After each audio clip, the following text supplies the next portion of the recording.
Hi friends, അപ്പോൾ നമുക്കിന്ന് വളരെ ഈസി ആയിട്ടൊരു ചിക്കൻ ഫ്രൈ എങ്ങനെ തയ്യാറാക്കി എടുക്കാൻ നോക്കിയാലോ. അപ്പോൾ നമുക്ക് വേഗം തന്നെ വീഡിയോയിലോട്ട് പോകാം.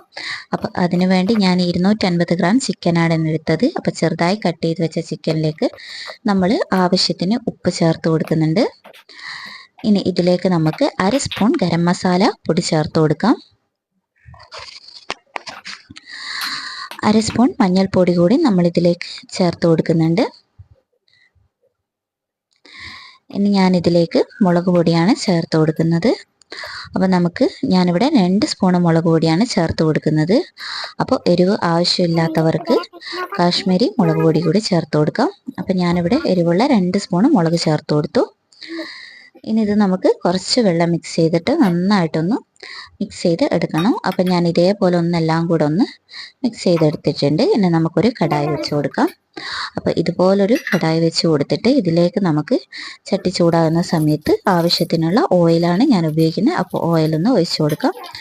ഇനി ഈ ഒരു ഓയിൽ നന്നായിട്ട് ചൂടായി വരുന്ന സമയത്ത് നമുക്കിതിലോട്ട് നമ്മൾ നേരത്തെ എടുത്തു വെച്ച ചിക്കന് കുറച്ചായിട്ട് ഇട്ട് കൊടുക്കണം. അപ്പോൾ എണ്ണ ചൂടായ ശേഷം വേണം നമ്മളിത് ഇട്ട് കൊടുക്കാൻ വേണ്ടിയിട്ട്. അപ്പോൾ ഞാൻ ഇതേപോലെ കുറച്ചായിട്ട് ഇതിലോട്ടൊന്ന് ചേർത്ത് കൊടുക്കുകയാണ്.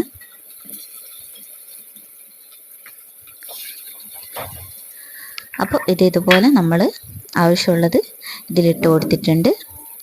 ഇനി നമുക്കിതൊന്ന് ലോ ഫ്ലെയിമിലിട്ടിട്ട് ഒന്ന് ഫ്രൈ ചെയ്ത് എടുക്കണം.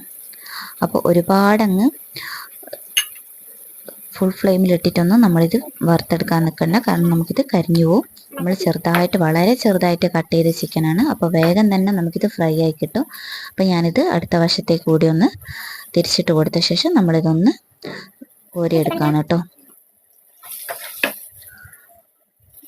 അപ്പോൾ ഇത് നമ്മൾ ഇതുപോലെ ഒന്ന് കോരിയെടുത്തിട്ടുണ്ട്. ഇനി ഇത് ബാക്കിയുള്ള ചിക്കനും കൂടി നമ്മൾ ഇതേപോലെ തന്നെ ഒന്ന് ഫ്രൈ ചെയ്തെടുത്തു. ഇനി നമുക്കിതിലേക്ക് 2 പച്ചമുളക് നീളത്തിലരിഞ്ഞതും കുറച്ച് വെളുത്തുള്ളി ചതച്ചതും കുറച്ച് കറിവേപ്പില കൂടി നമ്മളിതിലേക്ക് ചേർത്ത് കൊടുത്തിട്ടുണ്ട്.